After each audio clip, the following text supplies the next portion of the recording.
우리 다 같이 하나님께 영광의 예배를 올리겠습니다.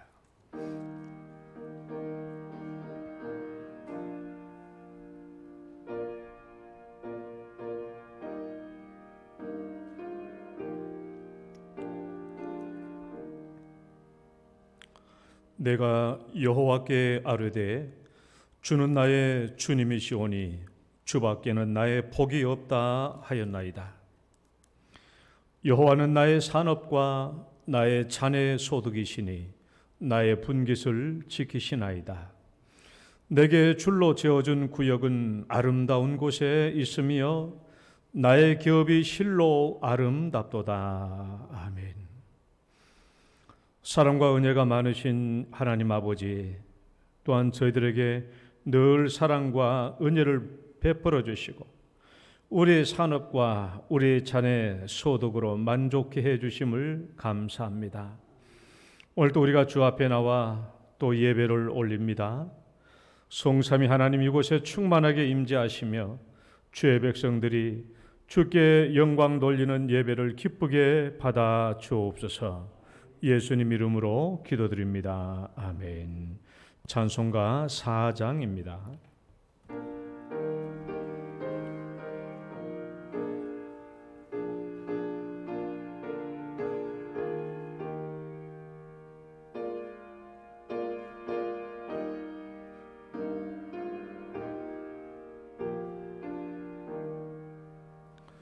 성부 성자와 성령 영원히 영광 받으옵소서. 대초로 지금까지 또 길이 영원 무궁 성삼위께 영광. 아멘. 신앙 고백 드리겠습니다. 전능하사 천지를 만드신 하나님 아버지를 내가 믿사오며 그 외아들 우리 주 예수 그리스도를 믿사오니 이는 성령으로 잉태하사 동정녀 마리아에게 나시고 본디오 빌라도에게 고난을 받으사 십자가에 못 박혀 죽으시고 장사한 지 사흘 만에 죽은 자 가운데서 다시 살아나시며 하늘에 오르사 전능하신 하나님 우편에 앉아 계시다가 저리로서 산자와 죽은 자를 심판하러 오시리라. 성령을 믿사오며 거룩한 공회와 성도가 서로 교통하는 것과 죄를 사하여 주시는 것과 몸이 다시 사는 것과 영원히 사는 것을 믿사옵나이다. 아멘. 교동문 105번 감사절입니다. 여호와께 감사하라. 그는 선하시며 여호와께 감사하고 그의 이름을 불러 아뢰며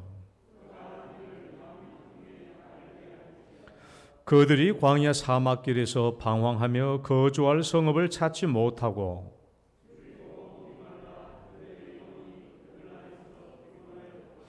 이에 그들이 근심 중에 여호와께 부르짖음에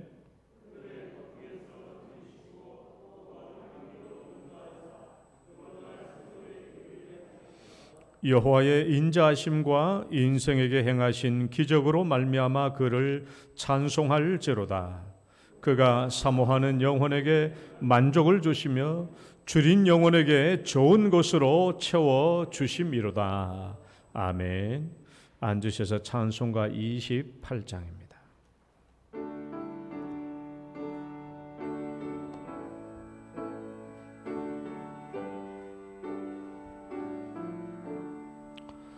복의 근원 강림하사 찬송하게 하소서. 한량 없이 자비하심 증량할 길 없도다. 천사들의 주의 찬송가를 내게 가르치소서. 구속하신 그 사랑을 항상 찬송합니다. 주의 그 신 도움받아 이때까지 왔으니 이와 같이 천국에도 이르기를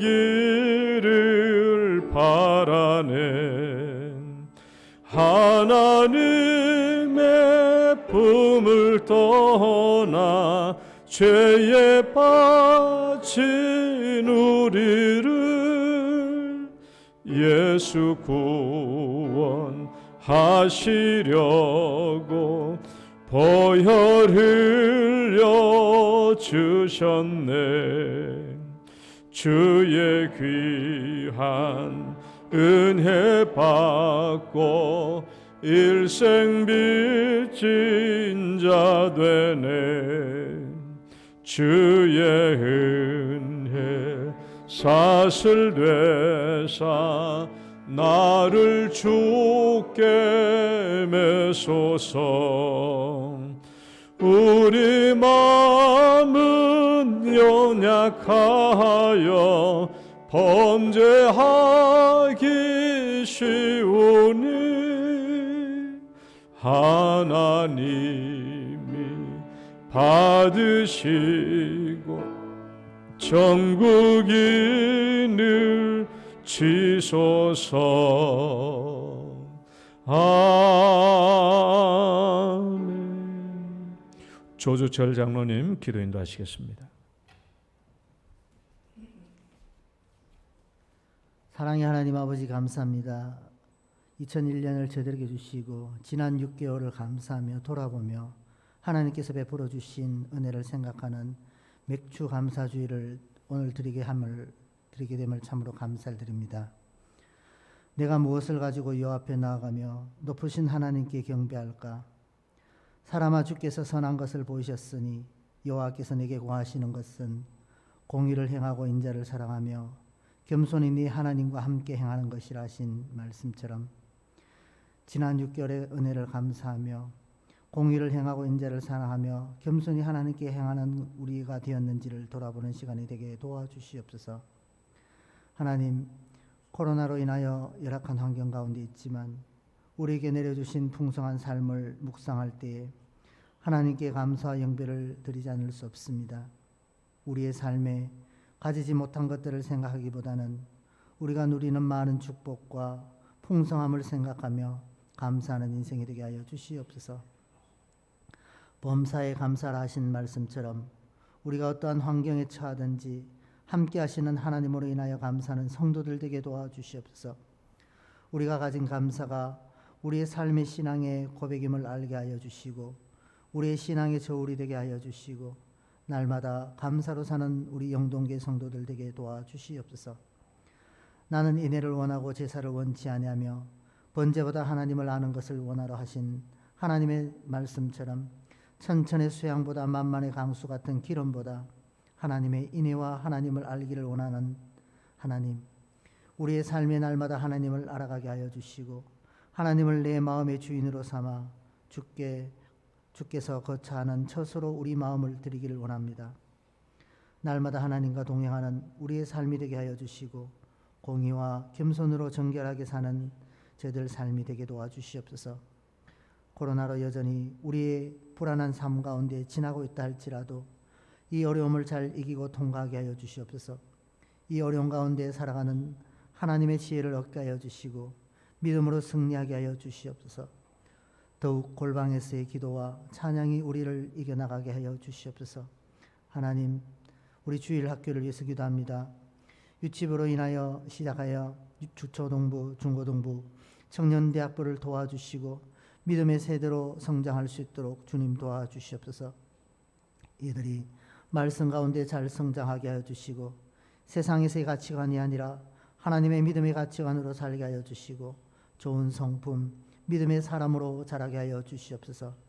다니엘처럼 세상의 고난에게 엎드리지 않게 하여 주시고 나를 구원하신 예수 그리스도를 높이는 삶의 주인공으로 살게 하여 주시옵소서. 특별히 우리 고3들에게 특별히 은혜를 베풀어 주시고 좋은 진로를 잘 선택하게 하여 주시고 특별히 또한 군에 있는 청년들, 취업과 결혼을 앞둔 청년들에게도 은혜를 베풀어 주셔서 주의 예배의 든 길로 잘 인도하여 주시옵소서.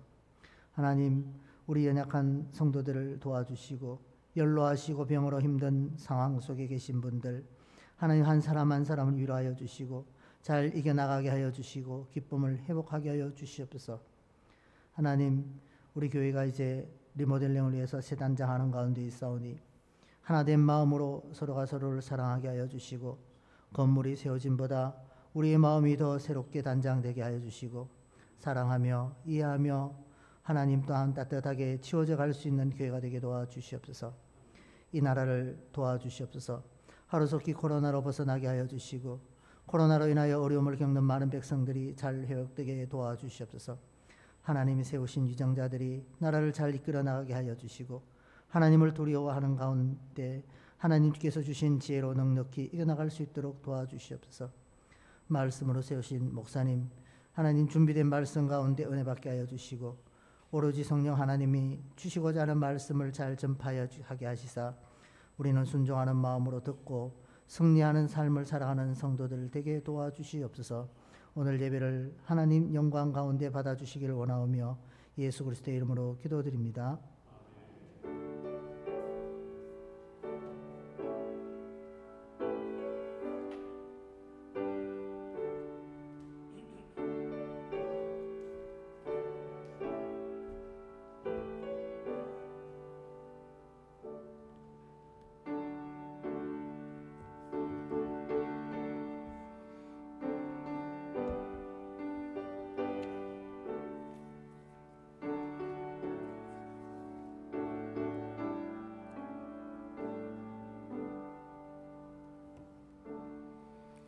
찬양 드리겠습니다. 나를 구원하신 주 감사.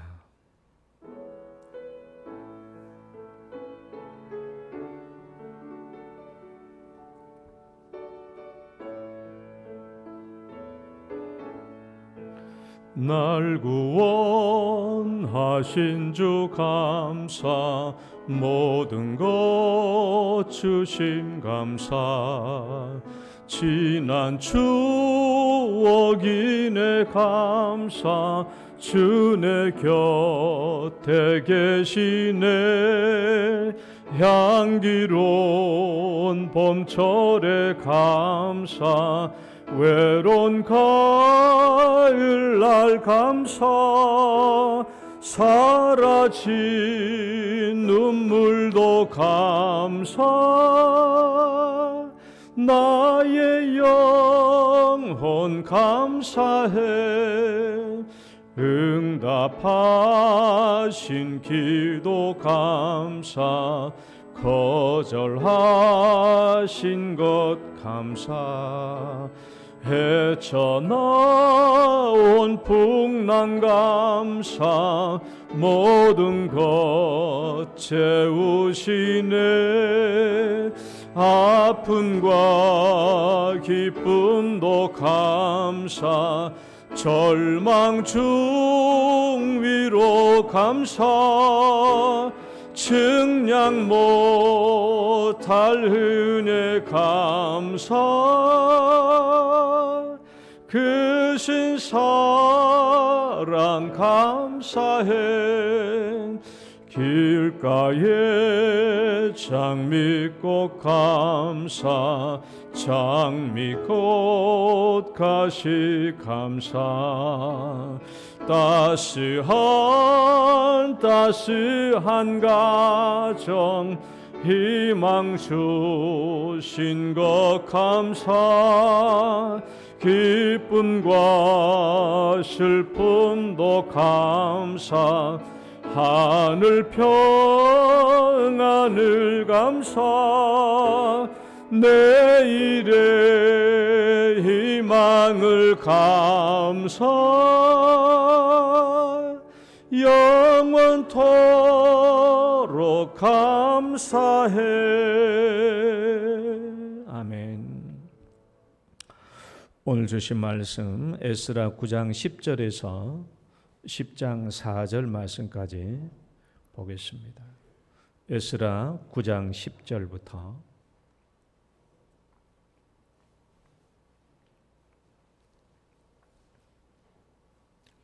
에스라 9장 10절.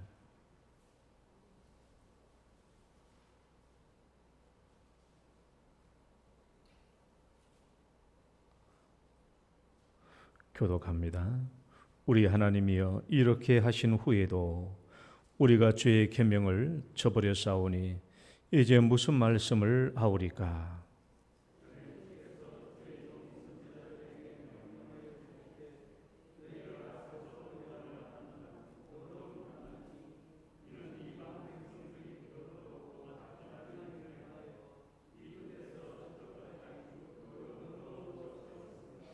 그런즉 너희 여자들을 그들의 아들들에게 주지 말고 그들의 딸들을 너희 아들들을 위하여 데려오지 말며 그들을 위하여 평화와 행복을 영원히 구하지 말라. 그리하면 너희가 왕성하여 그 땅의 아름다운 것을 먹으며 그 땅을 자손에게 물려주어 영원한 유산으로 물려주게 되리라 하셨나이다.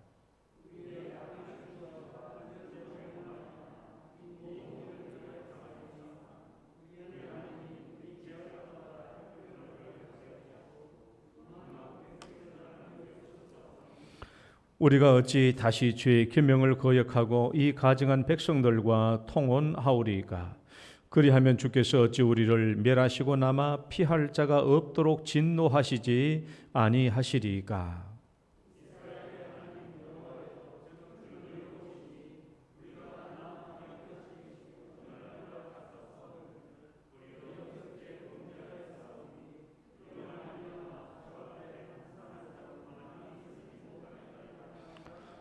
에스라가 하나님의 성전 앞에 엎드려 울며 기도하여 죄를 자복할 때 많은 백성이 크게 통곡하며 이스라엘 중에서 백성의 남녀와 어린 아이의 큰 무리가 그 앞에 모인지라.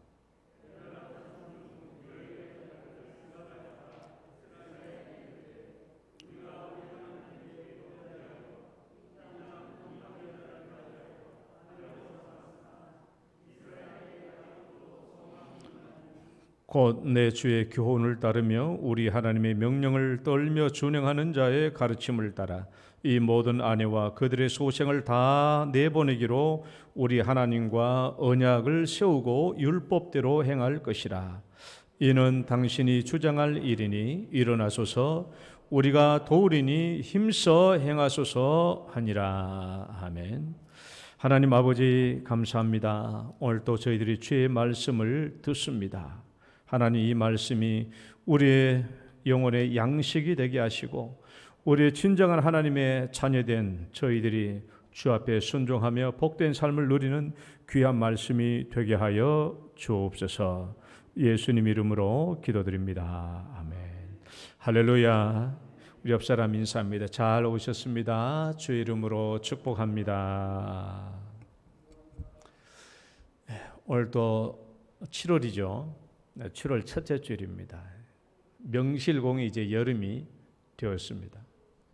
7월에도 첫째 주일 여러분 주 앞에 나온 여러분 주의 이름으로 진심으로 또 축복하고 환영합니다. 나라와 민족을 위한 신앙 세 번째 오늘 들어갑니다. 여러분은 우리나라에 대해서 부푼 꿈을 가져본 적이 있습니까?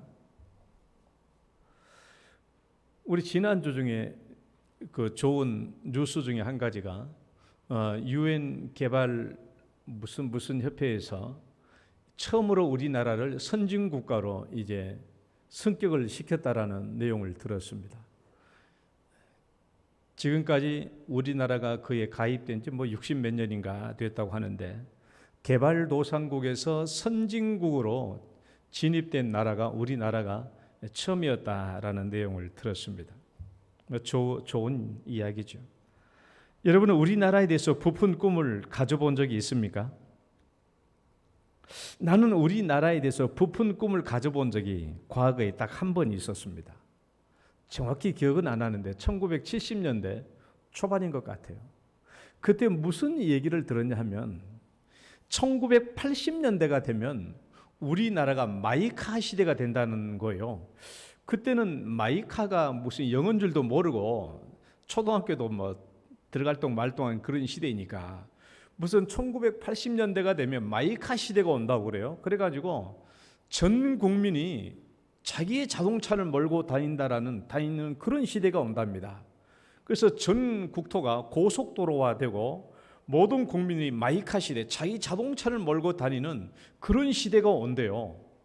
그러면서 어른들이 하는 말이 고속도로에는 차가 굉장히 빨리 달리기 때문에 이 손톱만한 돌멩이만 있어도 차가 가다가 뒤집어진다는 거예요. 그러니까 절대로 고속도로에 돌멩이 던져서는 안 된다. 그런 정말 엄중한 경고까지 받으면서 그런 얘기를 들었거든요. 80년대가 오면 마이카 시대가 온다. 그러니까 무슨 말인지 모르지만 아무튼 모든 사람이 자기 차를 운전하며 다닌다라는 거예요. 정말 그 얘기를 언제 들었냐 아직도 생각납니다. 흙담벼락 밑에서 친구들하고 애기들하고 같이 그런 말을 들었거든요. 흙담벼락 밑에서 그 당시에 시골에서. 그래서 이제 언젠가 미래가 되면 이제 우리 마이카 시대가 온다. 그 생각 때문에 가슴이 부풀었던 때가 있었어요. 이제 다 사실 그 부푼 기대가 나라에 대한 처음이자 마지막 기대였죠. 이제 다 크고 나니까 참 얼마나 순전한 생각이었나라는 생각도 들고 다 큰 어른이 되니까 나라와 민족에 대한 부푼 꿈을 가진다는 것이 얼마나 좀 허무맹랑하고 또 속절없는 생각인가 하는 그런 생각이 듭니다. 그런데요, 다 큰 어른인데도 자기 나라와 민족에 대해서 굉장한 부푼 꿈을 가진 사람이 있었어요. 오늘 성경 말씀 보면은 에스라입니다. 아기 때가 아니고 다 큰 어른인데도 불구하고 자기 나라와 민족에 대해서 굉장히 부푼 꿈을 가진 사람이 있었어요. 에스라예요. 여러분, 에스라는 바벨론 포로 후예입니다. 그러니까 이스라엘 백성인데 바벨론 포로로 끌려가고 난 뒤에 포로지에서 태어난 포로 후예예요. 이 사람은. 그런데 이제 바빌론 제국을 페르시아 제국이 이제 멸망시키고 그 뒤를 이었기 때문에 여전히 페르시아 제국 시대의 포로 노예로 살아야 했습니다. 그는 이 포로 백성들 사이에서 제사장이면서 율법 학자였습니다. 그는 창출 내민신 율법 모세 오경을 통달한 사람이었고, 그래서 그는 이 모든 세상이 하나님의 말씀대로 이루어져 가고 있고 하나님의 말씀대로 이루어지며 사라지는구나, 우리 민족도 하나님의 말씀과 예언대로 사라지고 있구나 하는 것을 이 사람이 깨달은 것이죠. 이 사람은 말씀만 믿는 것이 아니라 지금 오늘날 우리가 살고 있는 현실이 하나님의 말씀대로 되었다라는 것을 알고 하나님을 체험하며 살아가는 바로 그런 굉장한 신앙인이었습니다. 그의 진실된 믿음 때문에 아닥사스다 왕에게 큰 신앙적인 영향을 미쳤어요. 그리고 이 사람은 왕의 큰 총애를 받았고 아닥사스다 왕 때 상당히 높은 공직에 있었던 것으로 보입니다. 자, 포로의 땅에서 태어난 이 사람에게 고국 예루살렘은 얼마나 가고 싶은 땅이었을까요? 부모들로부터 계속 들었잖아요. 아브라함의 이야기, 다윗 시대의 그 영광스러운 시대, 그리고 솔로몬이 지었다는 그 정말 엄청나게 크고 아름다우고 빛나는 성전, 그런 얘기를 들었어요. 게다가 이 사람은 제사장이면서 율법학자이기 때문에 더더욱 예루살렘에 대한 기대와 또는 보고 싶어하는 마음이 훨씬 더했을 것입니다. 그런데 마침내 때가 왔어요. 왕이 예루살렘으로 귀환할 기회를 준 것입니다. 이제 그 말씀을 볼까요? 우리 앞에 보고 같이 봐봐요. 스가랴 7장 11절 하에서 13절. 에스라에게 시작. 에스라에게 아닥사스다 왕이 내린 조서의 초본에는 아래와 같으니라. 모든 왕의 왕 아닥사스다는 하늘의 하나님 율법의 완전한 학자 겸 제사장 에스라에게 조서를 내리노니 우리나라에 있는 이스라엘 백성과 그들 제사장들과 레위 사람들 중에 예루살렘으로 올라갈 뜻이 있는 자는 누구든지 너와 함께 갈지어다. 드디어 아닥사스다 왕은 에스라에게 너 고국으로 돌아가도 좋다라고 허락해 줬습니다. 그런데 단순히 허락이 아닙니다. 성경 말씀을 다 읽어보면은 아닥사스다 왕은 에스라에게 엄청난 호의와 은혜를 베풀어 주면서 고국으로 돌아갈 수 있도록 귀환을 허락해 줬는데 제가 간략하게 요약해 봤어요. 아닥사스다 왕이 어떤 호의를 베풀어 주셨나? 자, 첫째는 왕은 친히 조서를 내려서 갈 길을 준비시켜 주었어요. 조서를 내죠.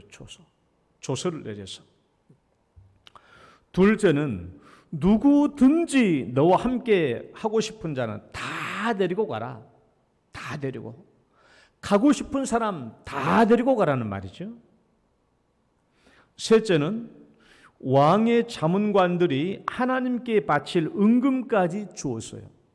너 이 은금을 가져가서 너희 고국에서 하나님께 제사 드릴 때 이 은금을 하나님께 바쳐라라고 은금까지 받았어요. 넷째, 에스라와 함께 갈 백성들이 현지에서 마음껏 은금과 예물을 가져가게 허락했습니다.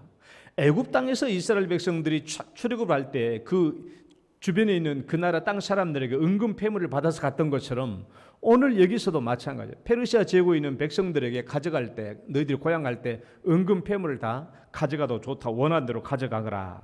그렇게 얘기합니다. 다섯째, 귀한 그릇들을 주어서 하나님 앞에 드리도록 했습니다. 그 다음에 여섯 번째, 하나님의 성전에 필요한 것은 왕의 궁중 창고에서 무엇이든지 필요한 대로 쓰도록 해라. 그래서 왕은 창고지기에게 조서를 내렸습니다. 은은 100달란트까지, 밀은 100고루까지, 포도주는 100바트까지, 기름도 100바트까지, 소금은 정량 없이 공급하라고 왕은 궁중 창고에 있는 창고지에게 조서를 내렸어요. 필요한 대로 다 가져가라. 자, 일곱 번째, 이들이 예루살렘까지 가는 길에 조공과 관세와 통행세를 면제시켜 주었어요.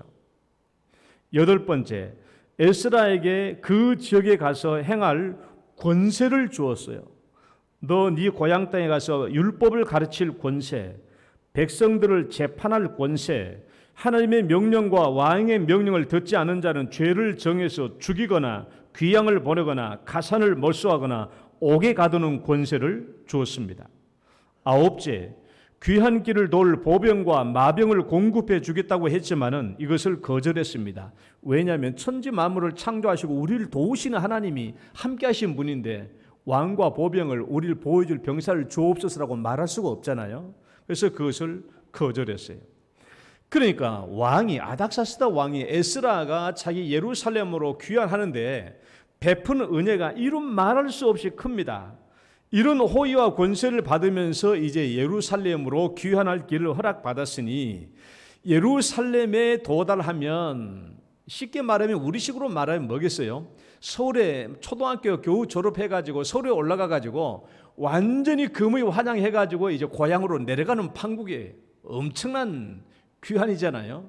그러니까 이런 엄청난 왕의 호의와 권세를 받으면서 이제 예루살렘으로 돌아가니 그의 얼마나 기대와 또 소망이 넘쳤겠습니까?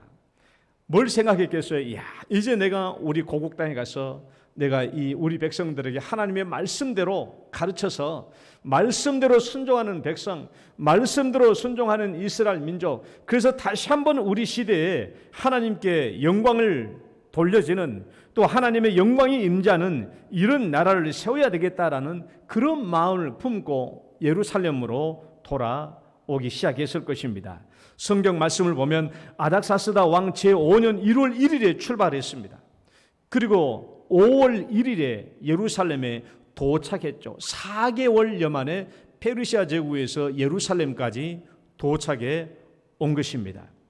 그러니까 이 먼 여정을 이제 오면서 점점 예루살렘이 가까워 오자마자 얼마나 그의 마음이 부풀고 꿈에 정말 꿈에 부풀었겠으며 그 기대가 점점 넘쳐나지 않았겠어요? 예루살렘 땅이 점점 가까워질 때마다 그의 소망은 점점 커졌을 것입니다. 그런데 정작 예루살렘에 도착해 보니 에스라가 직면한 현실은 어떠했습니까? 한번 말씀 앞에 보고 읽어봅시다. 내가 이 일을 듣고 시작. 내가 이 일을 듣고 속옷과 겉옷을 찢고 머리털과 수염을 뜯으며 기가 막혀 앉으니 내가 저녁 제사 드릴 때까지 앉았더니 저녁 제사 드릴 때에 내가 근심 중에 일어나 속옷과 겉옷을 찢은 채 무릎을 꿇고 나의 하나님 여호와를 향하여 손을 들고 그 부푼 꿈을 가지고 예루살렘에 도착했는데 오늘 말씀 보니까 도대체 에스라가 어떤 현실을 목격했기에 속옷을 찢고 겉옷을 찢고 머리털과 수염을 집어뜯으면서 이렇게 절망 중에 처참한 모습으로 있어야 했던 것인가라는 거예요. 도대체 어떤 현실을 보았길래 그렇게 부푼 꿈을 가지고 예루살렘에 도착했는데 도대체 어떤 현실을 보았길래 속옷을 찢고 겉옷을 찢고 머리털과 자기 수염을 잡아 뜯으면서 이 떼약볕에 하나님 앞에 무릎 꿇고 서 있었느냐라는 거예요. 참담한 절망이 아닙니까? 그가 가지고 왔던 품었던 기대는 산산조각이 나고 말았습니다. 물거품이 되고 말았죠. 그렇게 포로 땅에서 태어나서 꿈속으로만 그리던 예루살렘에 생전 처음으로 이제 도착해서 왔는데 그 현실은 엄청난 절망감만 안겨줬던 것입니다. 그러면 도대체 에스라는 예루살렘에서 어떤 현실을 보았던 것일까요? 도무지 상상할 수도 없었던 이스라엘 백성들의 죄악상을 본 것입니다. 따라해 봅시다. 죄악상. 죄악상을 본 거예요. 하나님의 율법과는 전혀 딴판으로 살고 있는 그 백성들을 본 거예요. 그러니까 제1차 포로 귀환 때 약 79년 전에 수르바벨을 중심으로 돌아왔던 이 1차 포로 귀환의 이 백성들이 살고 있는 모습들이 죄악상, 하나님의 율법에 전혀 딴판으로 살고 있는 이 죄악상을 본 겁니다. 이 죄악상의 모습이 어떤 죄입니까? 우리 9장 1절로 2절 앞에 보고 한번 같이 읽어봅시다. 이 일 후에 시작. 이 일 후에 방백들이 내게 나와 이르되 이스라엘 백성과 제사장들과 레위 사람들이 이 땅 백성들에게 떠나지 아니하고 가나안 사람들과 헷 사람들과 브리스 사람들과 여부스 사람들과 암몬 사람들과 모압 사람들과 애굽 사람들과 아모리 사람들의 가증한 일을 행하여 그들의 딸을 맞이하여 아내와 며느리로 삼아 거룩한 자손이 그 지방 사람들과 서로 섞이게 하는데 방백들과 고관들이 이 죄에 더욱 으뜸이 되었다 하는지라. 에스라가 예루살렘의 귀환에서 목격했던 죄악상들이 바로 이겁니다.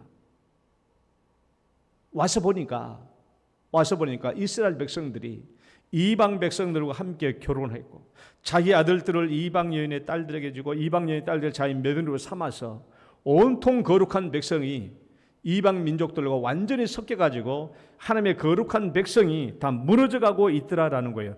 왜 이 사실이, 잘 생각해 봐요. 왜 이 사실이 에스라에게는 이토록 절망스럽고 참담한 모습으로 보였을까요? 왜 이 모습이, 지금 살고 있는 사람들은 아무렇지도 않고 괜찮게 살고 있는데 왜 갑자기 돌아온 에스라에게는 이 일이 이렇게 절망스럽고 참담스러우며 왜 이런 일을 보고 속옷을 찢고 겉옷을 찢고 머리털과 수염을 잡아뜯는 이런 참담한 죄악상으로 보였는가 하는 거예요.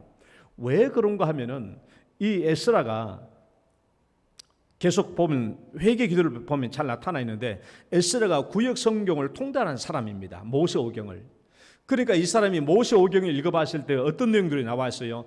너희들 모세와 더불어 출애굽을 할 때 신명기 말씀들을 쭉 보면 그렇잖아요. 너희들 이제 가나안 땅으로 가면은 절대 그 가나안 땅의 백성들을 용납하지 말고 다 진멸해라.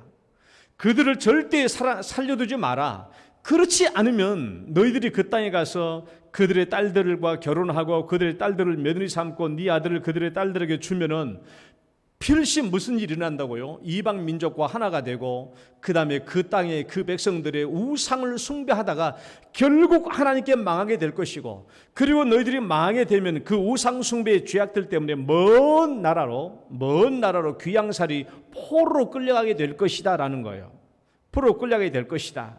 그런데 지금 에스라가 바빌론 포로 땅에서 계속 있으면서 목격한 게 뭐예요? 바로 이 사실이었거든요. 실제로 이스라엘 백성들이 가나안 땅에 와서 살았는데 결국은 우상 숭배의 죄 때문에 어떻게 된 거예요? 바빌론 포로로 끌려왔던 거잖아요. 그 사실 때문에. 그래서 이제 하나님께서 정말 이스라엘 백성들을 불쌍히 여겼죠. 바빌론 포로에 끌려와서야 이스라엘 백성들은 그걸 깨달은 겁니다. 아하, 우리가 이방 민족들과 더불어 살면서 이방 우상 숭배는 이 죄악 때문에 우리가 바빌론까지 끌려왔구나 하면서 그 바빌론 포로 땅에서 포로 노예살이 하면서 그걸 깨달은 거예요. 회개한 겁니다. 그래서 하나님이 불쌍히 여기가지고 페르시아 제국을 세우시고 고리스 왕 때 이스라엘 백성들 다시 예루살렘 으로 보내준 거 아닙니까? 그러면 이제 하나님께서 정말 이 사람들을 불쌍히 여겨주셔서 포로에 얼마 남은 백성들을 이제 예루살렘 땅으로 보내주셨다면, 그렇다면 이제 이 돌아온 사람들이 정신을 차리고 하나님의 거룩한 백성으로 살아야 될 터인데, 에스라가 와서 보니까 그 옛날에 지었던 그 죄악들 똑같은 모습으로 살고 있더라는 거예요. 이방 백성들과 결혼해가지고 통혼해가지고 거룩한 백성으로 되지 못하고 서로 섞이게 살고 있는 그런 모습으로 살고 있더라는 것이죠. 그래서 이 현실을 목격한 에스라가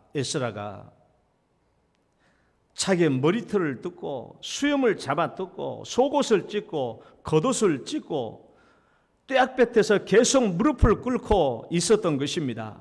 그래서 우리 10절 말씀 읽어봐요. 10절 말씀. 에스라가 얼마나 참담한 절망감 속에 빠져 있는지 그 감정을 느껴볼 수 있어요. 10절 시작. 우리 하나님이여, 이렇게 하신 후에도 우리가 주의 계명을 저버려 싸우니 이제 무슨 말씀을 하오리까? 무슨 말인지 알겠죠? 이스라엘 백성들이 결국은 가나안 땅에 와가지고 이방 민족들과 함께 섞여 살면서 우상을 숭배하는 그 결과로 말미암아 바빌론 포로 땅에 포로로 끌려갔어요. 근데 거기서 회개를 했어. 그러니까 하나님이 불쌍히 여겨서 얼마 남은 백성들을 다시 예루살렘 땅으로 보내주셨어. 그러면 이제 정신을 차리고 살아야 되는데, 에스라가 와서 보니까 오늘날 여기 살고 있는 사람들이 옛날과 똑같은 그 죄악상을 되풀이하고 있더라 그 말이에요. 그러니까 에스라가 지금 내가 무슨 말을 하겠습니까?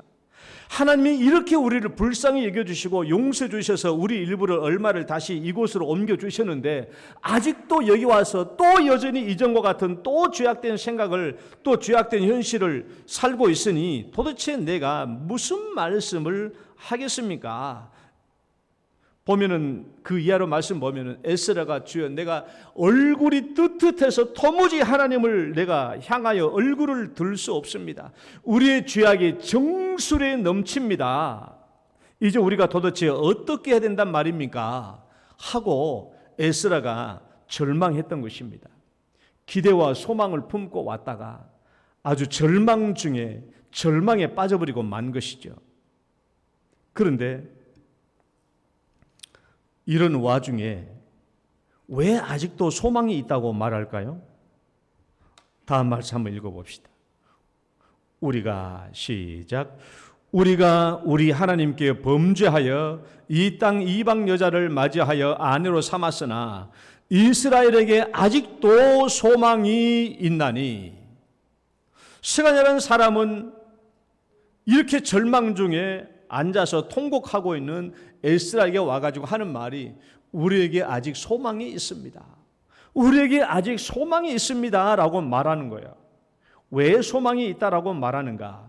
하나님의 은혜를 이렇게 몇 번이나 배역했음에도 불구하고 왜 이스라엘에게 소망이 있다고 말하는 것인가? 말씀 읽어봅시다. 곧 내 주의 교훈을 시작. 곧 내 주의 교훈을 따르며 우리 하나님의 명령을 떨며 준행하는 자의 가르침을 따라 이 모든 아내와 그들의 소생을 다 내보내기로 우리 하나님과 언약을 세우고 율법대로 행할 것이라. 지금도 늦지 않았다라는 거예요. 따라봅시다. 지금도 늦지 않았다. 한 번 더. 지금부터라도 지금도 늦지 않았다라는 거예요. 당신이 우리에게 율법을, 바른 율법의 말씀을 가르쳐 주십시오. 그럼 우리가 그 명령대로 따르겠습니다. 비록 우리가 잘못 저질렀다고 할지라도 회개하고 이방 여인과 결혼했지만은 다시 이 여인들을 돌려보내고 우리 소생들을 다시 돌려보내고 우리 하나님과 함께 든든하게 언약을 세우겠습니다.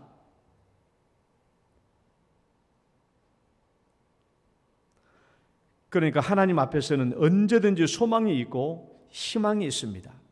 언제든지 하나님 앞에 돌아오는 한 언제나 하나님 앞에는 소망과 또 희망이 있는 줄 믿으시기 바랍니다. 이제 에스라가 이 말을 듣고 이스라엘 백성들과 함께 어떤 일을 행합니까? 말씀 봅시다. 제사장 에스라가 시작.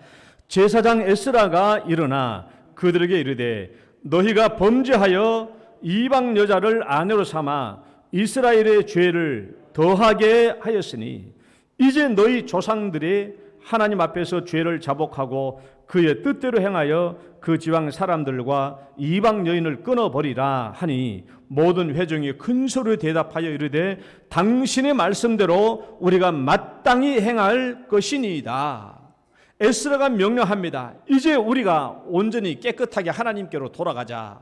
이방 여인들을 다시 다 돌려보내고 우리의 죄들을 자복하고 하나님의 말씀과 뜻대로만 살아가자라고 했더니 백성들이 다 그렇게 하겠다고 당신의 말씀대로 우리가 마땅히 행할 것입니다 라고 대답한 겁니다. 근데 이들의 회개는 대충 회개가 아니에요.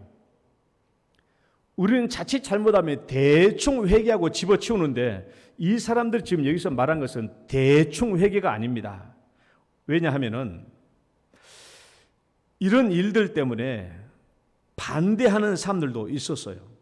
반대하는 사람들도 나옵니다. 밑에 보면은 이미 이방 여자와 결혼한 방백들, 고위층, 이 사람들이 반대와 반발이 있었지만은 그래 개혁을 시작합니다.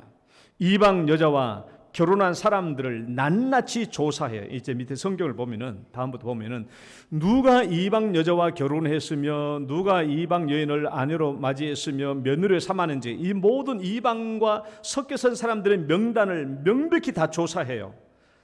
대충 조사한 게 아니에요. 3개월에 걸쳐서 조사합니다. 10월 1일에 시작해서 그 다음에 1월 1일까지 그러니까 10월, 11월, 12월 3개월 동안에 이방 사람들과 결혼한 모든 사람들을 철저하게 조사합니다. 3개월 동안에 걸쳐서 철저하게 조사한다는 것은 철저하게 회개한다는 것을 의미해요. 철저하게. 그래서 10장 끝에 보면은 여러분 이방 여인들과 함께 결혼했던 가족들의 이름이 다 기록되어 있잖아요. 요 이름이 좋은 사람의 이름들이 아니고 이방 여인들과 결혼한 이름들이 다 그 10장 끝부분에 기록되어 있는 거예요. 그리고 이들은 실제로 이방 여인들과 결혼했던 자기들의 이 아내 그리고 그 이방 여인들 사이에 태어났던 이 자녀들을 돌려보냅니다. 돌려보내요. 이방 여인을 아내로 모르고 삼았다고 할지라도 여러분 이방 여인과 결혼해서 또 이 사이에 자식들도 낳았고 하는데 여러분 이 사람들을 다시 그 친정으로 이방인들의 가정으로 돌려보낸다는 것이 여러분 이게 쉬운 일이겠습니까? 이게 얼마나 어려운 일이에요. 그 자식 낳아가지고 그 자식을 품에 안고 내가 아들 낳았다 즐거워했던 그 아들 딸들을 이제 다시 이방인 가족들로 다시 돌려보내는 것이 이게 쉬운 일이겠냐고. 이게 얼마나 감정적으로 고통스러운 일이 되겠습니까? 아마 대부분의 사람들이 다 이 생각은 했을 거예요. 꼭 우리가 이렇게 해야 되는가? 우리가 꼭 이렇게 해야 되는가? 반드시 이 길밖에 없는가? 하는 질문을 하지 않은 사람은 아무도 없을 거예요. 이방 여인과 결혼했던 이 가정들 속에서. 아니 이방 여인들과 결혼하지 않았던 사람들이라고 할지라도 저 사람들의 생이별하는 모습을 보면서 우리가 이 일밖에 없을까? 꼭 이렇게만 해야 되는가? 하는 생각을 품지 않은 사람은 아마 아무도 없을 것입니다. 그럼에도 불구하고 그들이 이렇게 해야만 했던 이유는 하나님이 세우신 거룩한 신정국가, 하나님의 나라, 하나님의 백성으로 돌이키기 위해서 어쩔 수 없다라는 것이죠. 결단을 해야 된다라는 거예요. 하나님의 거룩하고 순결한 백성으로, 하나님이 원하시는 나라로, 하나님이 계획하셨던 그 하나님 나라로 세우기 위해서는 반드시 이 일을 행해야 된다라는 거예요. 그러니까 개인의 사소한 감정을 희생시키기로 한 거예요. 개인의 사소한 감정. 따라해봐요. 개인의 사소한 감정. 개혁을 위해서는 자신의 사소한 감정을 내려놓지 않을 수 없었던 것입니다. 그리고 이제는 전심으로 하나님의 말씀으로 돌아오고 하나님의 말씀대로 살겠다고 하는 이 언약을 다시 한번 든든하게 하나님 앞에서 맺는 것입니다. 이것이 에스라가 고국 땅에 와가지고 돌아와서 1년 안에 행했던 개혁 운동이었습니다. 나라와 민족을 다시 하나님의 뜻에 합당한 나라로 돌이킨 것이지요. 이제 이 말씀을 가지고 한번 우리의 삶을 한번 적용시켜 봅시다. 여러분, 개혁이라는 것이 왜 어려울까요? 개혁이 왜 쉽지 않을까요? 개혁은 어렵습니다. 쉽지 않아요. 왜 개혁이 쉽지 않느냐 하는 것은 그 중요한 가장 큰 이유는 뭐냐? 상황주의적 관점 때문에 그래요. 한번 따라해봐요. 상황주의적 관점. 상황주의적 관점. 현재 내 상황에서 나를 바라보면 내 잘못된 것이 안 보입니다. 현재 내 상황에서 나를 돌아보면 잘못된 게 안 보여요. 그러니까 79년 전에 이미 돌아와가지고 1차로 포로 귀환해가지고 살고 있는 이 백성들, 이방인으로 살고 있는 이 백성들은 현재 자기의 모습에서 보면은 잘못된 모습이 전혀 안 보여요. 이게 상황주의적 관점입니다. 여러분, 그들이 맨 처음에 예루살렘에 도착해서 주변의 이방 여인들을 아내로 삼아서 결혼했습니다. 여러분, 첫 번째 이유는 분명해요. 왜 이방 여인들과 결혼했냐 그러면 대부분의 이스라엘 백성들이 먼 길에 돌아와가지고 이스라엘 백성들 안에서는 함께 결혼할 여자가 부족했어요. 부족했습니다. 부족했어요. 부족했기 때문에 이 부족한 아내의 숫자를 채우기 위해서 이방 여인들을 데리고 와서 결혼을 했어요. 처음에는 분명히 그렇게 했어요. 만약에 같이 있던 이스라엘 백성들 내에 결혼할 여자가 많다면 굳이 이방 여인들하고 결혼할 필요가 없잖아요. 그들이 철저하게 회개하고 제1차로 포로 귀환해서 이스라엘 백성들을 돌아왔는데 그들의 개념이 어떻습니까? 드디어 하나님이 우리를 용서해서 우리 하나님의 나라로 보내주셨다. 예루살렘으로 귀환시켜 주셨다. 라고 했는데 처음부터 오자마자 이방 여인하고 결혼할 리가 없잖아요. 이스라엘 백성들 내에서 결혼하려고 하다가 했지만은 결국 이스라엘 안에 여성들이 부족하니까 어쩔 수 없이 한두 사람이 이방 여인과 함께 결혼하기 시작하다 보니까 결국 이것이 물꼬가 터져가지고 계속 이방 여인들과 함께 결혼하게 된 거예요. 그런데 또 한편으로 생각해 보니까 이게 무슨 죄냐? 아니라는 것이죠. 우리 자기들 생각에 무슨 우리가 다른 사람들에게 무슨 도둑질한 것도 아니고 피해를 입힌 것도 아니고 우리가 아내가 부족해서 이방 여인들을 데리고 사는 것인데 이게 무슨 큰 죄냐라는 것이죠. 그런데 왜 에스라의 눈에는 이 일들이 그렇게 큰 죄이고 절망적으로 느껴졌단 말인가? 왜? 이미 79년 전에 와 있던 사람들은 그냥 그렇게 살았어요. 이방 여인들과 함께 결혼해서 가정을 이루고 살았어요. 별거 아니다. 별로 큰 죄가 아니다. 괜찮은 거다. 다 그렇게 살고 인정하고 살았어요. 그런데 왜 79년 뒤에 돌아온 에스라의 눈에는 이것이 내 머리털을 잡아뜯고 수염을 집어뜯고 속옷을 찢고 겉옷을 찢어야 되는 큰 죄로 보여져야 했느냐라는 거예요. 도대체 무엇이 이런 큰 시각차를 가지게 했냐라는 겁니다. 이미 들어온 사람들은 뭐 괜찮은데요. 이게 어때? 이게 무슨 큰 죄야? 라고 생각하고 있었던 사람들이에요. 이게 상황주의적 관점입니다. 그러나 에스라가 와서 봤을 때는 그게 아니에요. 속옷을 찢어야 되고 겉옷을 찢고 머리털을 뜯고 그냥 수염을 집어뜯는 그런 큰 죄악상으로 보여졌다는 것이죠. 그럼 도대체 왜 똑같은 현실을 보고 이런 큰 차이가 난다는 말입니까? 왜 똑같은 현실을 보고 이렇게 큰 시각 차이가 나타나는 거예요? 이것이 바로 상황주의적 관점과 개혁주의 관점의 차이예요. 상황주의적 관점과 개혁주의 또는 역사주의적 관점의 차이입니다. 에스라가 가진 것은 역사주의적 관점이에요. 역사주의적 관점. 그 말이 무슨 말입니까? 에스라는 모세오경을 통달한 사람이에요. 하나님께서 왜 이스라엘 백성들을 세워주셨는지, 아브라함을 비롯해서 왜 하나님이 이스라엘 백성들을 세워주셨는지, 왜 시내산에서 언약을 맺었는지 이 모든 것들을 다 알아요. 그래서 하나님을 섬기고 하나님만 바르게 섬기는 정말 열방 중에서 제사장 나라가 되어서 하나님을 섬기고 그래서 온 이방 세상들을 하나님께로 돌이켜야 되는 이 제사장적 사명을 가지고 있는 백성인 것을 에스라는 다 알고 있는 것이죠. 역사를 다 아니까 모세 때부터 알고 있는 모든 성경 말씀을 다 읽고 알고 있기 때문에 그런 거예요. 그래서 에스라는 신약 성경 신명기에 나와 있는 말씀처럼 너희들이 만약 가나안 땅에 들어가서 이방 민족들과 함께 통혼하고 결혼하면 그들은 필시 너희들의 옆구리에 가시가 되고 너를 찌를 것이며 너희들은 그들에게 가지고 있는 우상과 신상을 섬기게 될 것이고 그럼 너희들은 필시 이방 나라에 포로로 끌려가게 될 것이다 라는 이 말씀을 에스라는 다 알았던 것이죠. 그리고 실제로 자기들의 역사가 다 이렇게 진행되었다는 것을 에스라는 다 알고 있었던 거예요. 그렇기 때문에 에스라의 눈에 봤을 때는 이 현실의 모습이 정말 통탄할 일이 아닐 수 없었던 것이죠. 상황주의적 관점 있는 사람들은 몰라요. 이게 뭐 잘못인데 뭐 그렇게 될 수도 있잖아, 이렇게 살 수도 있잖아. 하지만 에스라는 뭐예요? 역사적으로 다 알아요. 이스라엘 역사를 하나님께서 왜 이스라엘 역사를 세워주셨는지, 이 역사적 관점에서 이스라엘 백성들은 하나님께 어떤 백성이 되는지 그걸 다 알았던 것이죠. 그러니까 이 역사적 관점이 없으면 개혁이 안 돼요. 역사적 관점이 없으면 개혁이 불가능합니다. 상황적 관점으로 보면은 이상할 게 전혀 없는 일이지만 역사적 관점으로 보면은 잘못된 부분이 너무 크게 보이는 것이죠. 그래서 개혁의 열망과 소망은 어디서 나오는가? 역사주의적 관점에서 나옵니다. 역사적 관점. 그리고 무엇을 깨달아요? 하나님의 명령대로 돌아가는 것. 따라해봐요. 하나님의 명령대로 돌아가는 것. 하나님의 말씀대로 돌아가는 것. 예, 하나님의 말씀대로 돌아가는 것. 그게 개혁주의예요. 하나님의 말씀대로 돌아가는 것입니다. 그게 개혁이죠. 우리의 잘못된 자리에서 벗어나서 하나님의 말씀하신 그 자리로 돌아가는 것이 바로 개혁입니다.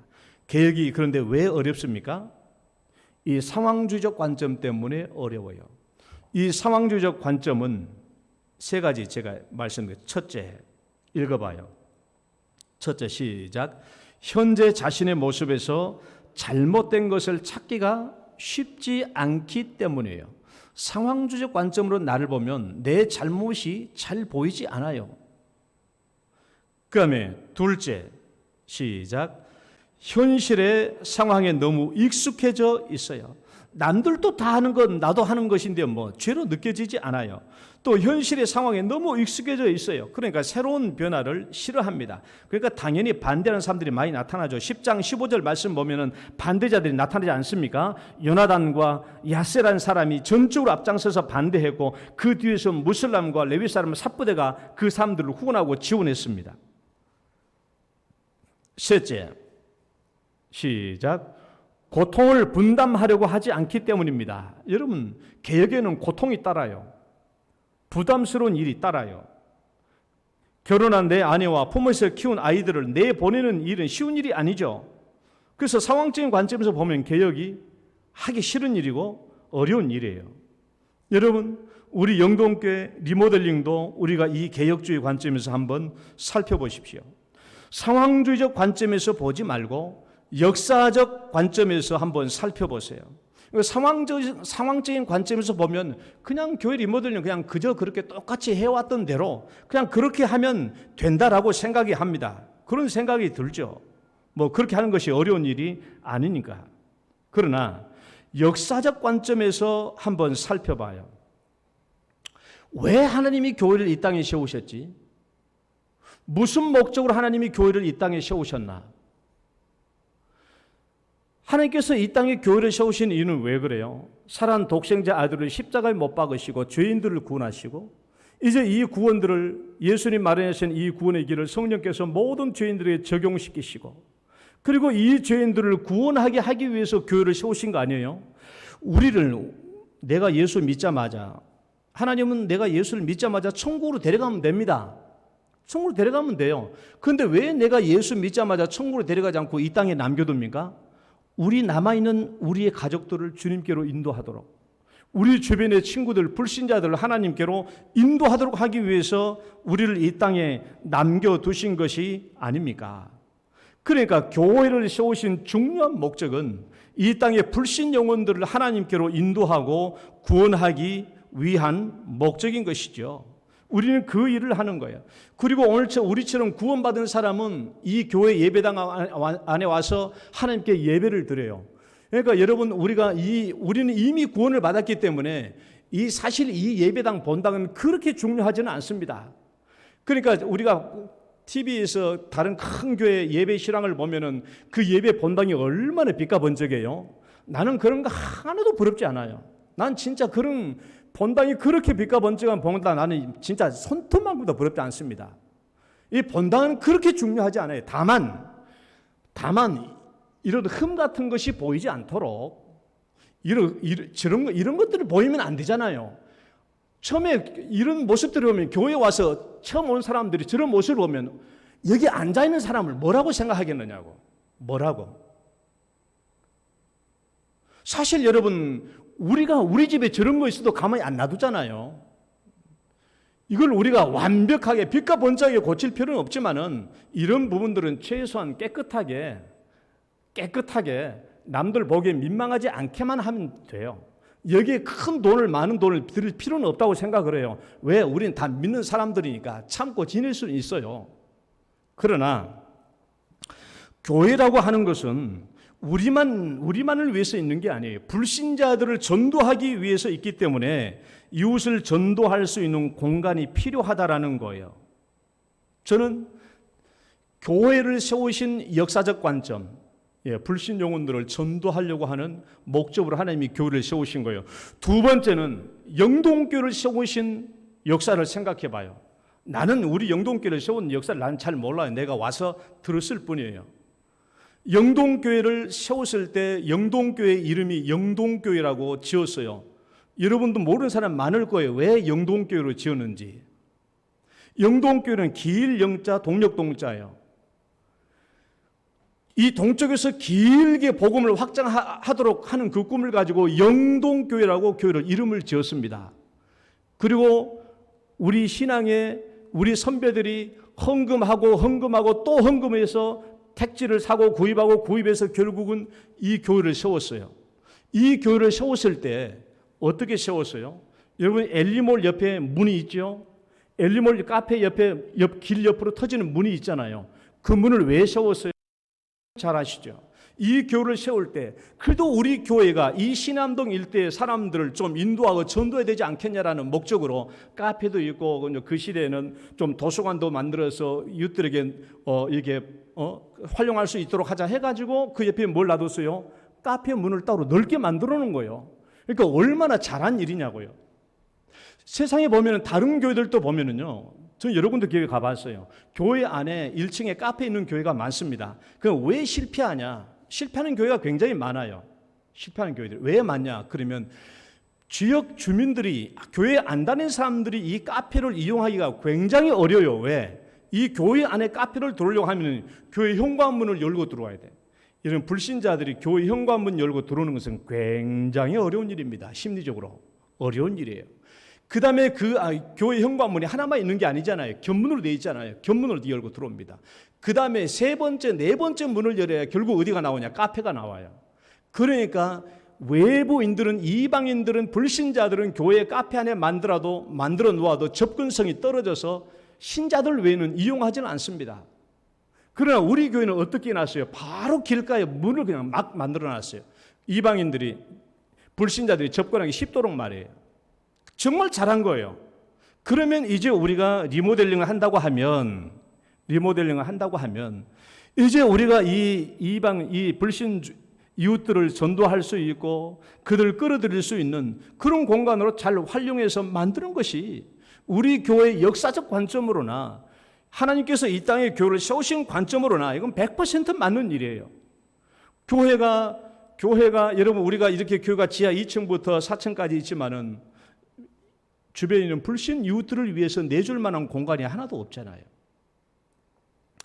왜 이 교회를 맨 처음 세울 때 도서관을 생각하고 카페를 생각하고 했겠어요?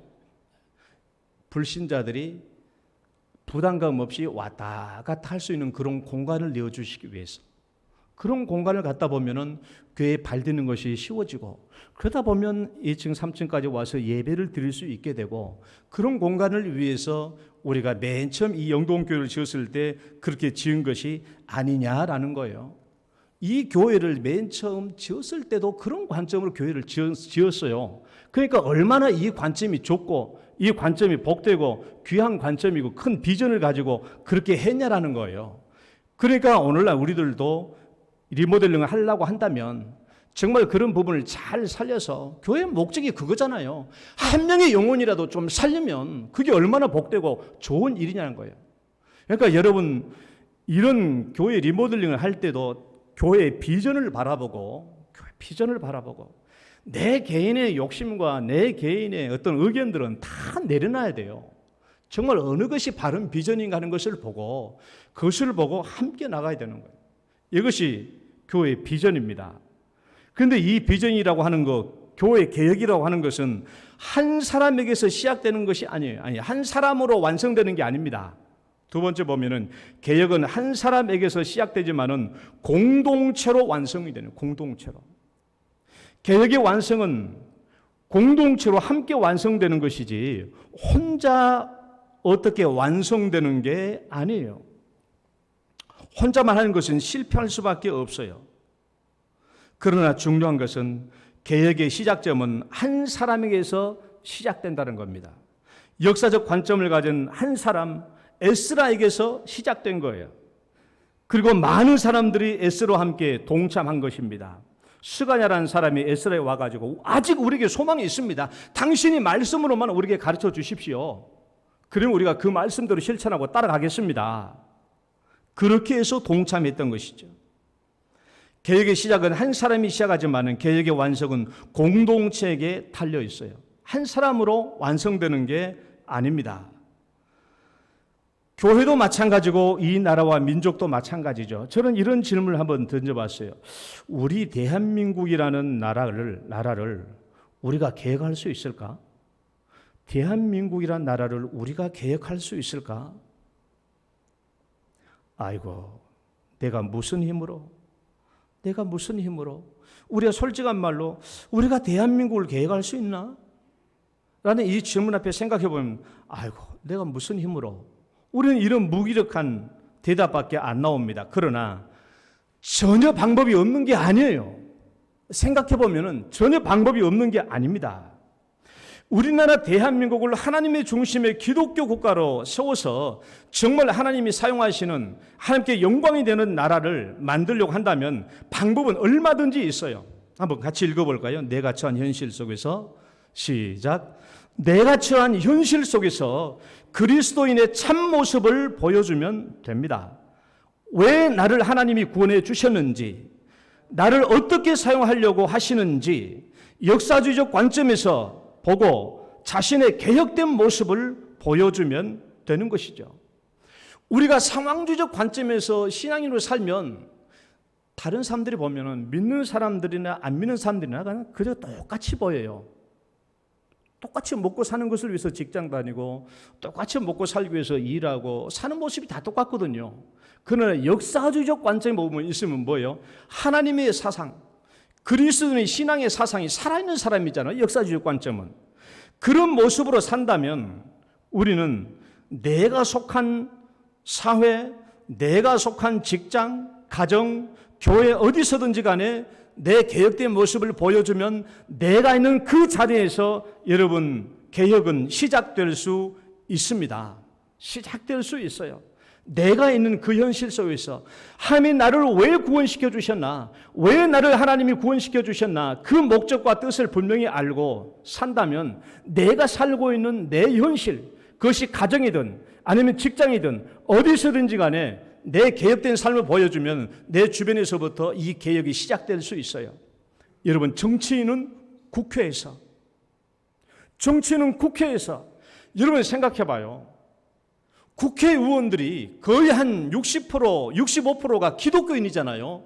그런데 왜 기독교 국가가 되지 못하고 왜 하나님이 기뻐하신 나라로 가지 못합니까? 저는 100번 강조하는 것이 정당 때문에 그렇습니다. 기독교인들이 이쪽 당에도 기독교인이 있고 이쪽 당도 기독교인이 있어요. 그러니까 기독교인들이 자기들의 힘과 능력을 나타내지 못하고 이 정당에 소속돼 가지고 정당의 어떤 주장하는 철학에 휩쓸려 가는 거예요. 그러니까 이 정당에 완전히 소속돼 버리니까, 그러니까 정당에 소속돼 있다고 할지라도 기독교인들만은 모여서 최상위로 우리의 개념이 뭐냐, 우리의 국회를 보내주신 하나님의 목적이 뭐냐, 이것을 바로 깨닫고 이것을 함께 모여서 정당은 다르다고 할지라도 이거 목적을 꽂고 계속 기독교인들끼리 모여서 국회의원들이 함께 모여서 기도하고 초청 기도하고 모여서 하면은 이게 왜 어렵겠습니까? 저는 가능하다고 생각해요. 그러나 우리 기독교 정신이 정당 정신의 밑에 종속돼 버리니까 이게 안 되는 거예요.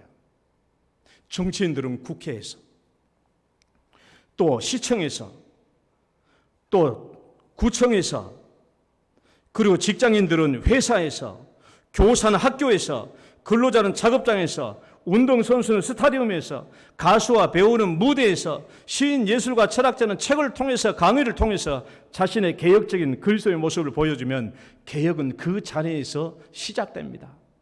내가 상황주의적 그리스도인이 되어버리면 아무것도 안 되지만은 역사적 관점에서 내 자신을 바라보고 왜 하나님이 나를 구원해 주셨는가 하는 이 목적을 분명히 안다면 우리는 내가 서 있는 그 자리에서 분명한 개혁은 시작될 줄로 믿습니다. 중요한 것은 나 한 사람의 시작이에요. 그리고 대한민국 각처에서 나 한 사람의 시작이 대한민국 전체의 개혁으로 완성될 수도 있습니다.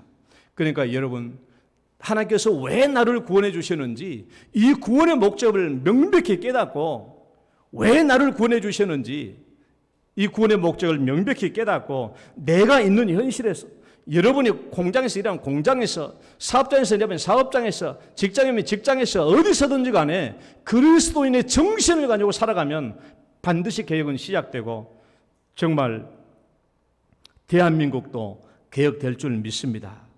나로 인하여 우리 가정이 개혁될 줄 믿으시죠? 나 한 사람은 우리 가정 개혁될 줄 믿습니다. 영동교회로 신암동이 개혁될 줄 믿습니다. 국회도 개혁되고 직장도 개혁되고 대한민국 땅도 개혁될 줄 믿습니다. 하나님 아버지 감사합니다. 하나님께서 우리에게 주신 구원의 관점, 역사주의적 관점, 이런 것들을 잃어버려서 대한민국의 하나님 나라가 되지 못하고 주님께 영광이 되지 못하는 나라로 전락해버리는 오늘날의 현실입니다. 하나님 왜 나를 구원해 주셨는지, 왜 하나님께서 이 땅에 교회를 세워주시는지를 우리가 분명히 깨닫고 이 역사주의적 관점으로 나라와 민족을 개혁하고 우리 가정과 직장과 사회를 개혁할 수 있는 저희들의 신앙이 되게 하여 주옵소서. 예수님 이름으로 기도드립니다. 아멘. 찬송가 580장입니다.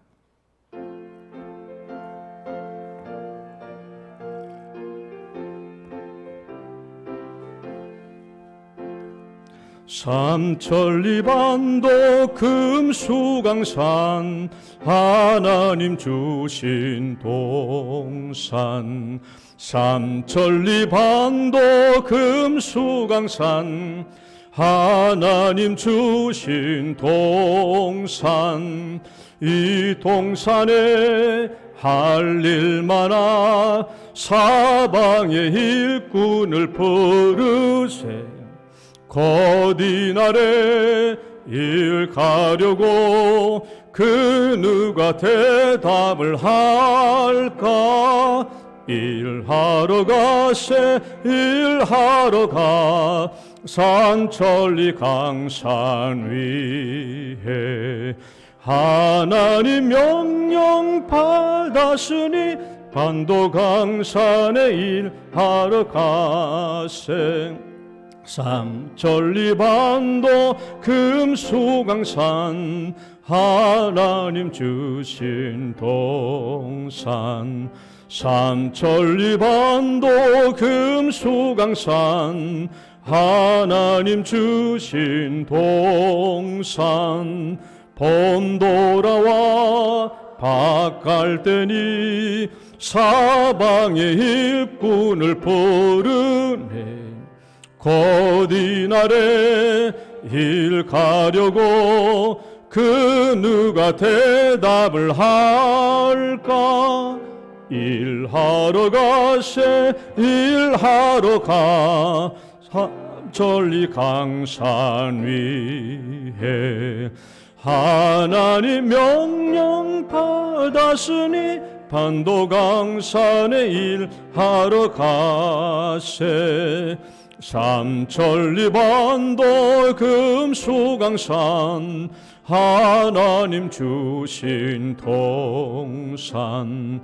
삼천리 반도 금수강산 하나님 주신 동산.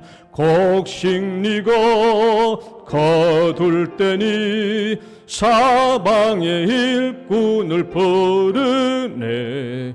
곧 이날에 일 가려고 그 누가 대답을 할까? 일하러 가세 일하러 가 삼천리 강산 위에 하나님 명령 받았으니 반도 강산에 일하러 가세. 아멘. 하나님 아버지 감사합니다. 오늘은 특별히 또 맥주 감사 주일로 또 1년 중 상반기 하나님께 감사를 드립니다.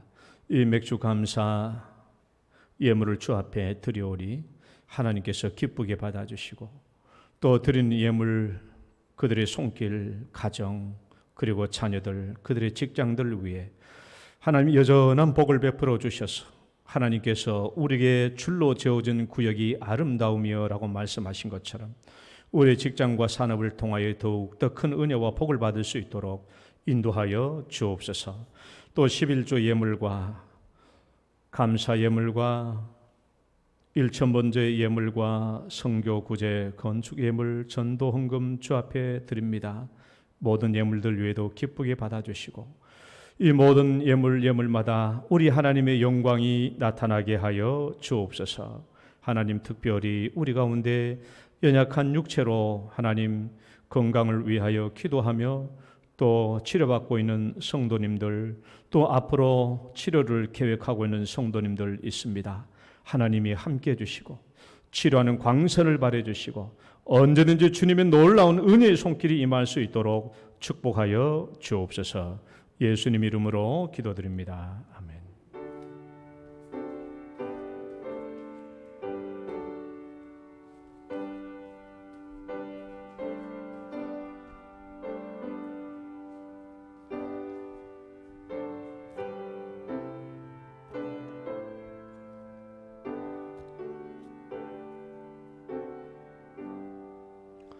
교회 소식 보겠습니다. 사회적 거리두기가 1단계로 낮아지긴 했습니다만은 지금 서울 경기 쪽에는 지금까지 중에서 가장 많은 확진자들이 발생되고 있습니다. 대구에서도 항상 또 조심해 주시기 바랍니다. 오늘 맥주 감사주일입니다. 밖에 준비된 떡과 음료수가 있습니다. 가실 때 하나씩 가져가시면 되겠습니다. 다음 주일날 2부 예배 후에는 재직회 있습니다. 우리 상반기 1월부터 6월까지 기간 재직회 있습니다. 많이 참석해 주시기 바랍니다. 금요기도에 많이 참석해 주시기 바라고요. 그리고 교육기관 수련회 일정표 나와 있습니다. 보시고 많이 기도해 주시기 바랍니다. 축복송 찬양 들으시고 축도로 예배 마치겠습니다. 당신은 소중한 사람.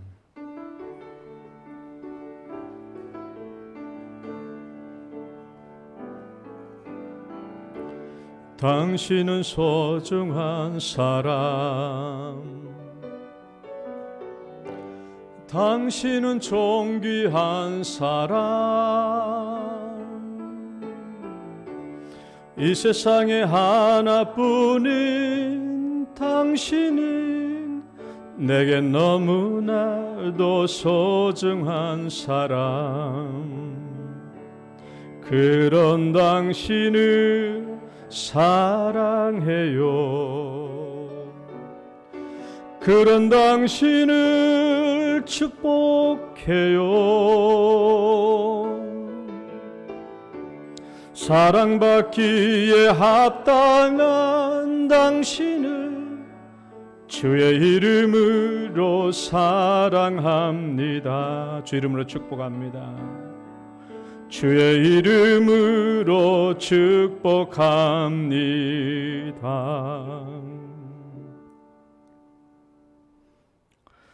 이제는 우리를 죄악 가운데서 구원해 주신 우리 주 예수 그리스도의 은혜와 하나님 아버지의 크고 극진하신 사랑과 성령님의 교통하심이 에스라처럼 상황주의 관점을 버리고 역사적 관점에서 먼저 나 자신을 개혁하기로 소원하며 결단하며, 그리하여서 내가 속한 가정과 직장과 사회에서 개혁의 시발점이 되기로 소원하며 결단하는 모든 성도들 위해 이제로부터 영원토록 함께 있을지어다. 아멘.